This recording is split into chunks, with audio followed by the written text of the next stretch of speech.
2 సంవత్సరాల్లో sir feed వల్ల, 2 power వల్ల, మొన్న ఇచ్చినటువంటి జియో వల్ల మీరు ఇచ్చినటువంటి ప్రోత్సాహం కూడా వెనక్కి వెళ్ళిపోయేటువంటి పరిస్థితి ఏర్పడింది సార్. ఎందుకనంటే ఈ పవర్ వల్ల మొత్తం లాస్ట్ మనం 50,000 కలెక్షన్స్ ఇస్తే ఈ 50,000 కనెక్షన్స్ కూడా వీళ్ళు పెట్టిన నామ్స్ వల్ల ఇంకా ఒకరికి కూడా కరెంటు సబ్సిడీ రాదండి. దీన్ని ఎగ్గొట్టేటువంటి ప్రయత్నమే. ఓ 15,000 మందికి ఎక్స్ట్రా ఇస్తున్నాము ఆక్వా జోన్లో అని 12,500 మందికి అని జీవో ఇచ్చారు సార్. ఎప్పుడు ఇచ్చారు అని అంటే ఈ ఫీడ్ రేట్లు పెంచేసిన తర్వాత ఆ యాజమాన్యాలు అండగా ఉండటం కోసం, ఈ రైతులకు ఎర చూపించడం కోసం ఈ రూపాయన్నర సబ్సిడీ తీసుకొచ్చున్నారు. దీంట్లో ఈ పవర్ ఫ్యాక్టర్ పెట్టడం వల్ల టోటల్ ఇంకా రూపాయన్నర సబ్సిడీ ఎవరికి రాదండి.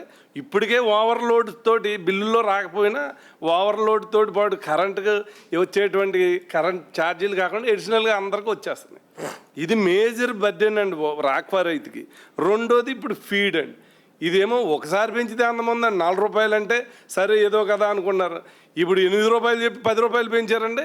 రేపు ఇంక మళ్ళీ పెంచేసినా కూడా ఈ గవర్నమెంట్ బయటకు వచ్చి ఒక్క ఎమ్మెల్యే కానీ ఒక్క ప్రజాప్రతినిధి కానీ ఈ 2 సంవత్సరాలు ఇప్పుడు ఇంత యాజిటేషన్ జరుగుతుంటే ఎవరు కూడా మాట్లాడినటువంటి సందర్భం లేదండి. రైతుల పక్షాన కడుపులు రగిలిపోయి రోడ్డు మీదకి వచ్చి మీ దగ్గరికి తీసుకెళ్తేనే కానీ ఈ ఇష్యూ మాకు అండగా ఉండదన్నటువంటి ఆలోచనతో మేము చాలా మీటింగ్స్లో కూడా పార్టిసిపేట్ చేసాం. రైతులందరూ స్వచ్ఛందంగా దీన్ని వ్యతిరేకిస్తున్నారండి. ఇలా అవుతే అలా ఆక్వా రంగం మనుగనే ఈ గవర్నమెంట్లో కావాలని ఆక్వా రైతులనే అడ్డం కొట్టేటువంటి పరిస్థితి కనిపిస్తూ ఉంది. దీని మీద మీరు రైతు, ఎందుకంటే వారు అందరికీ కూడా ఇప్పుడు దాకా ఒక భరోసా. ఫస్ట్ టైం 40 ఏళ్ళ ఆక్వా ఇండస్ట్రీలో ఎప్పుడూ కూడా అంటే మనం అగ్రికల్చర్కో లేకపోతే హార్టికల్చర్కో గవర్నమెంట్ నుంచి సహకారం అన్ని రకాలుగా ఇస్తామండి. ఆక్వాకి ఎప్పుడు ఇచ్చినటువంటి సందర్భం లేదు.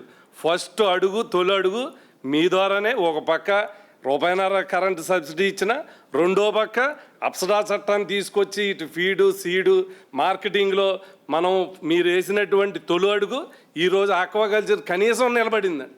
మీరు కనుక 2 ఇష్యూల్లో కనుక మీరు చర్య తీసుకోకపోతే ఇవాళ ఆక్వా అన్నది మీరు 10 లక్షల దాకా వెళ్ళిందండి ఒక టైంలో. అలాంటిది 10 లక్షల నుంచి ఇప్పుడు పెరిగేటువంటి పరిస్థితికి వచ్చిందండి. మళ్ళీ ఇప్పుడు ఏమవుతుందంటే చాలామంది ఆక్వా రైతులు చెబుతున్నారు క్రాప్ హాలిడే ఇచ్చేద్దామంటున్నారు. క్రాప్ హాలిడే ఇచ్చేద్దామని అంటే వాళ్ళు ₹1,00,000, ₹1,20,000 లీజుకు తీసుకుని ఎక్విప్మెంట్స్ అన్నీ పెట్టుకుని లేబర్ని పెట్టుకుని ఒకసారిగా మానేయాలంటే అది మానేసే పరిస్థితి కాదండి. నష్టం వచ్చినా కూడా కంటిన్యూ చేసేటువంటి పరిస్థితి ఏర్పడుతుంది. అందువల్ల ఆక్వా రైతు అయితే పూర్తి సంక్షోభంలో ఉన్నారండి. దీన్ని ప్రభుత్వం ఎంత ఒత్తిడి చేసినా ఆక్వా మొత్తం జోన్ అంతా కూడా ఈ ప్రభుత్వం అంతా కూడా ఆ సిండికేట్ ఈ చంద్రబాబు నాయుడు గారు బంధువులు అవటం వల్ల వాళ్ళే ఎక్స్పోర్టర్స్, వాళ్ళే ఫీడ్ యాజమాన్యాలు అన్నీ వాళ్ళే అవటం వల్ల ఒక్క నోరు మీద పట్టలేదండి. ఒక్క ఎమ్మెల్యే కానీ, ఒక్క ఎంపీ కానీ, ఒక ప్రజాప్రతినిధి ఆక్వా రైతులకి ఏమైనా నష్టం జరుగుతుంది గవర్నమెంట్ని ప్రశ్నించేటువంటి ఇంతవరకు ఒక స్టేట్మెంట్ రాలేదండి.